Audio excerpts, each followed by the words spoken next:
Always do it on my own, so I gotta get through it. And the only thing I know is to love what I'm doing. Never give up, never slow, till I finally prove it.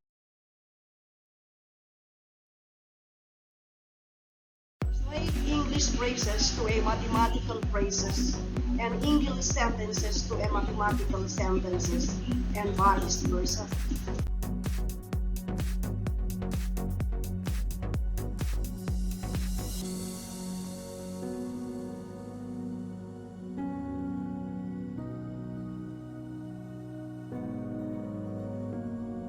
We have mathematical terms and mathematical symbols. Plus, increase by, added to, sum, more than is the symbol for addition. Difference, minus, decreased by, subtracted from, less than, diminished by, we have the symbol for subtraction. Times, multiplied by, product of, parenthesis and a dot is a symbol for multiplication. Divided by, ratio of, the quotient of, we have the slash and a symbol for division. The following are operational symbols, while the words associated with the symbols are the following. Translate the following English phrase to a mathematical phrase. The sum of a number C and 4, that is C plus 4. The difference of y and 10 is y minus 10. 10 times d decreased by 20 is 10d minus 20. Twice a number b more than c, that is 2b plus c, and 5 times the square of c, that is 5c squared. Activity. Match the verbal phrase to a mathematical phrase. We have column A and column B. For number 1, the difference between a number and 3. What is the answer? The answer is letter D and minus 3. Number 2, 4 times the sum of a number and 2. What is the answer? The answer is letter A. Number 3, divide the sum of the cube of x and y by the cube of z. So what is the answer?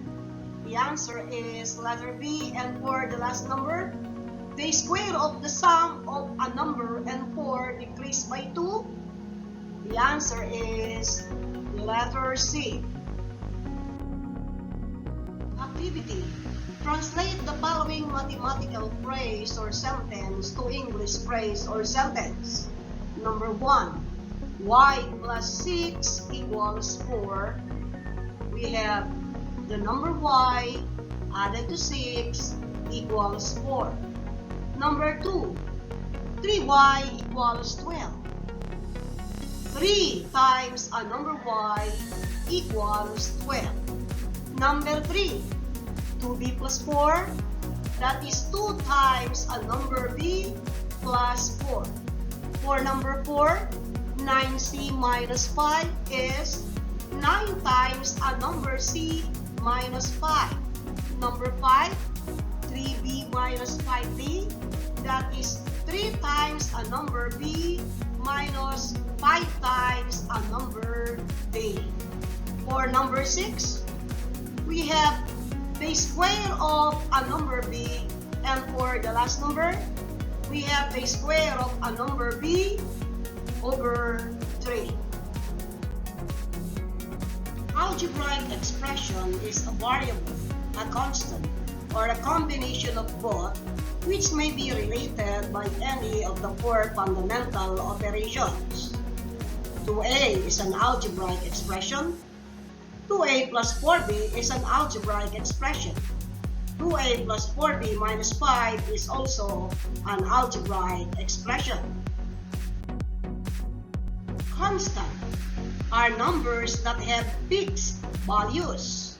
Variables are symbols or letters that may take one or more than one value. For 2a plus 3b, our constants are 2 and 3, and the variables are a and b. So the constant are the numbers, while the variables are the letters. Numerical coefficient is a constant factor in a monomial. Literal coefficient is our variables in a monomial. In 15xyz, the numerical coefficient is 15 and the literal coefficient are x, y, and z. What is a term? A term is a constant, a variable, or a product or a quotient of constant and variables. 2 is a constant or a term. Y is a variable or a term. 2y is the product of the constant and variable or a term. 2/3 xy raised to the 7 is a term. Monomial is an algebraic expression of one term. Binomial is an algebraic expression of 2 terms. Trinomial is an algebraic expression of 3 terms. Multinomial is an algebraic expression of more than 3 terms. Polynomial is an expression consisting of variables and coefficients related to the 4 fundamental operations. So we have an example of monomial with only one term. We have binomials, we have 2 terms, 1, 2, 1, 2, 1, 2. We have trinomial, 3 terms, 1, 2, 3, 1, 2, 3, 1, 2, 3. And we have a multinomial of more than 3 terms, 1, 2, 3, 4, 1, 2, 3, 4, 1, 2, 3, 4, 5. Kinds of polynomial according to degree. Constant, we have 0 degree. Linear, 1st degree. Quadratic, 2nd degree. Cubic, 3rd degree. Quartic, 4th degree. And quintic, 5th degree. Look at the exponent. 0 for constant, 1 for linear, 2 for quadratic, 3 for cubic, 4 for quartic, and 5 for quintic. The degree of the polynomial in one variable is the highest of the degree of each term. The highest exponent is the degree of the polynomial. The degree of a polynomial in 2 or more variables is the sum of the highest exponent of its term. So we have the variable of x and y. If we have 2 variables, we need to add the exponent, and the highest sum is the degree. This is 1 plus 7, the degree is 8. This is 2 plus 4, the degree is 6. This is 2 plus 1 plus 2, the degree is 5. And this is 1 plus 2, the degree is 3. And we have 1 and 11, the degree is 12.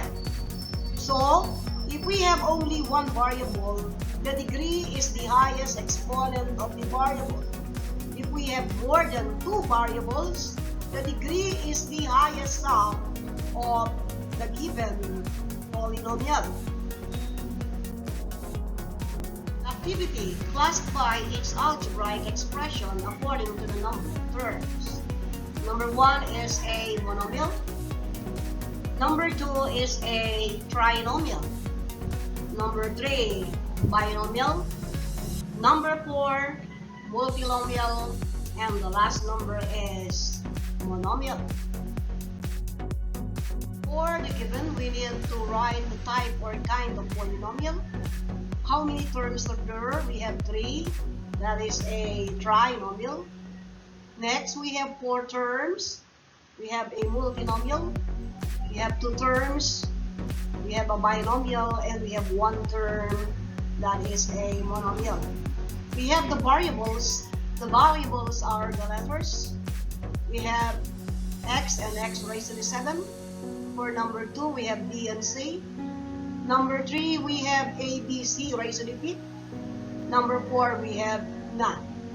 For the degree in one variable, that is the highest exponent, and the highest exponent is 7, so the degree is 7.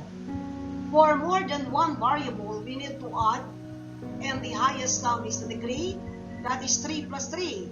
This is 3 plus 3, the degree is 6. So the degree here is 5 plus 1 plus 1, the degree is 7, and for this one, the degree is 0. So what is our constant? Our constant is 5, followed by negative 4, followed by negative 7, then we have 12.